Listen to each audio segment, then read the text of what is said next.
hoje em dia, apesar de toda a divulgação de como se transmite o vírus, que ele não se transmite através da conversa, do toque, do abraço, mesmo assim, ainda existe o preconceito, a discriminação, menor do que antes, mas ainda existe. Na verdade, a pessoa que vive com o vírus, que é portadora do vírus HIV, ela tem uma vida normal. Ela frequenta a escola, ela estuda, ela namora, ela pode namorar, desde que use o preservativo com o namorado e ter uma vida normal. Ela tem que tomar os remédios, os antirretrovirais. Esses remédios, eles inibem que o vírus se replique. Por que é difícil a cura da AIDS? Porque ele é o único agente infeccioso que entra no nosso organismo e se incorpora ao DNA humano. Os outros agentes, as outras infecções, o agente infeccioso, ele fica dentro da célula, que é o nosso tijolinho, ou fora da célula, mas não integrado ao nosso material genético. Então a gente consegue fazer um remédio para matar esse agente infeccioso. No caso do vírus HIV, ele se integra e ele invade todas as células do organismo, todos os nossos tijolinhos, né? As células que formam o nosso organismo. Então, você arranjar um remédio que vai matar esse vírus, mataria todas as nossas células. Então, o que nós temos hoje em dia? Os remédios, eles impedem que esse vírus se multiplique, que ele dê filhotes e que ele entre em novas células, porque as células do nosso organismo, os nossos tijolinhos, são renovados. Eles vão ficando velhos, vão morrendo e novas vão sendo formadas. Se ele para de se multiplicar, as células novas não são invadidas. O sistema imunológico começa a voltar ao normal e a pessoa acaba levando uma vida normal. É uma coisa simples? Não é uma coisa simples, porque a pessoa tem que tomar para o resto da vida o remédio rigorosamente naquele horário. Ela não pode atrasar 15 minutos, 5 minutos, nem pode adiantar o remédio. E os remédios têm efeitos colaterais, tem efeitos que a gente chama de efeitos adversos, que são a lipodistrofia, que pode deformar o corpo. Então a mulher, ela vai afinando as pernas, ela pode ir perdendo a nádega, vai ficando com um seio grande, uma barriga grande, então deforma o corpo. Então essas pessoas, a recomendação é que elas façam exercícios físicos para manter o corpo próximo do normal que ela tem. O importante é saber como a doença se transmite, é importante saber que as pessoas sorodiferentes, os casais sorodiferentes podem ter filhos, sim.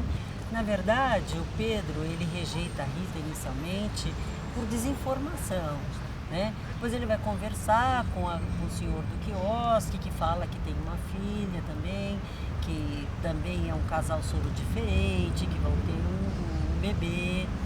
E como a gente viu no debate também, existem casais sorodiferentes que vivem juntos, que são casados e que vivem juntos. No caso, se o casal sorodiferente, o soropositivo for a mulher, esse filho tem que ser planejado. Isso tem que ser conversado com o médico que segue o casal.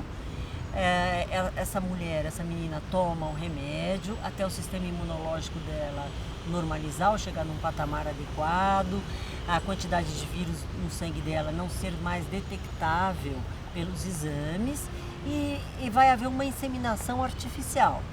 No caso do homem ser positivo e a mulher negativa, a mesma coisa. O médico do casal tem que saber, isso tem que ser conversado, planejado da mesma forma.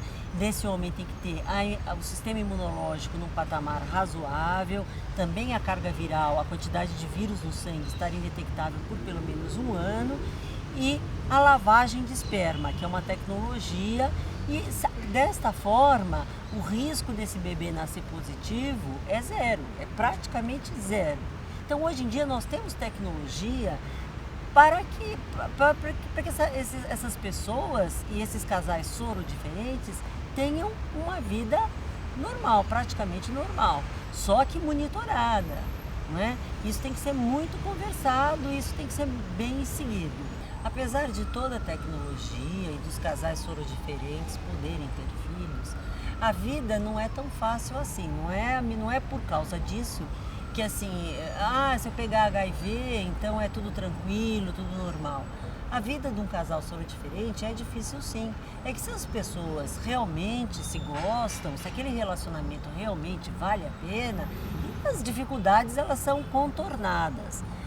Mas a pessoa que é soronegativa, ela tem que se cuidar sim, porque não é fácil a vida de uma pessoa soropositiva e de um casal sorodiferente.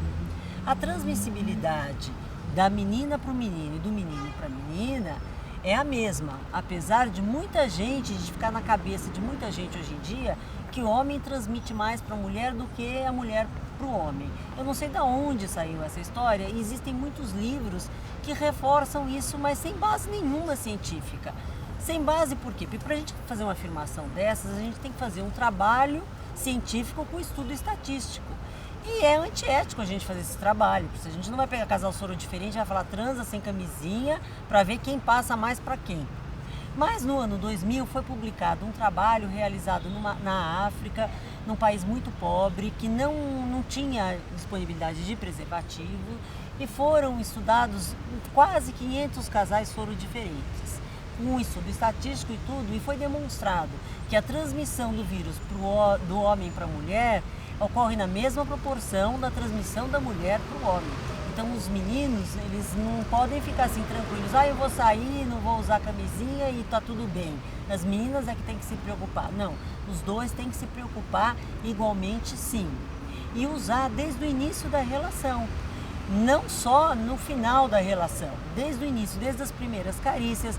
Por quê? Porque esses líquidos lubrificantes dos genitais masculinos e também dos femininos, eles são muito ricos no vírus HIV. Então, desde o início da relação, tem que se usar a camisinha sim. E a camisinha depois tem que ser retirada de uma forma correta para que não haja a transmissão do vírus. A população jovem no mundo todo, a faixa etária muito acometida é a faixa etária dos jovens. Felizmente no Brasil, isso não está na mesma proporção que no restante do mundo, mas nós precisamos avançar ainda mais. O jovem tem que incorporar a ideia da camisinha e acostumar a ter a sua relação sexual sempre com camisinha, porque não está escrito na testa de ninguém quem é soropositivo e quem não é. Não é uma doença da classe mais desfavorecida, do pessoal mais pobre ou do pessoal mais rico. Não existe essa história de grupo de risco. Esse foi um grande erro do início da epidemia, que foi um erro da saúde em geral, do mundo todo. Classificar em populações de risco, porque é homossexual, porque é homem que faz sexo com homem, usuário de droga injetável, transfusão de sangue. Por causa disso, a população heterossexual negligenciou o uso do preservativo, achando que assim, sabe como a AIDS se transmite. Hoje em dia tem um estudo do Ministério da Saúde mostrando que mais de 95% da população brasileira sabe como o HIV é transmitido, que é preciso o uso do preservativo, mas o pessoal acha que não é com ele. Essa mensagem não é para mim, porque eu não sou promíscuo, eu não saio com ninguém, eu tenho um marido, eu tenho um namorado, ou eu tenho uma namorada, eu conheço essa namorada há muito tempo. Então, o que acontece? Negligenciou, a doença passou para a população heterossexual, assim como está acontecendo no Brasil na população mais velha, na população mais idosa, que é uma população que teve o início da sua relação sexual quando não existia AIDS e não tem o hábito do uso da camisinha. Antigamente o pessoal usava camisinha para evitar filho. Então, mesma coisa, na cabeça deles, não, o pessoal da nossa idade não tem AIDS, então não precisamos usar a camisinha. E é uma população que hoje está sendo bastante atingida aqui no Brasil. Então, o vírus HIV em epidemia, ele vai atrás daquela população que não se sente sob risco, que não se acha que tem o risco de contrair o vírus HIV e que não usa o preservativo. Essa é a única maneira da gente realmente cortar essa cadeia e acabar com essa epidemia de AIDS.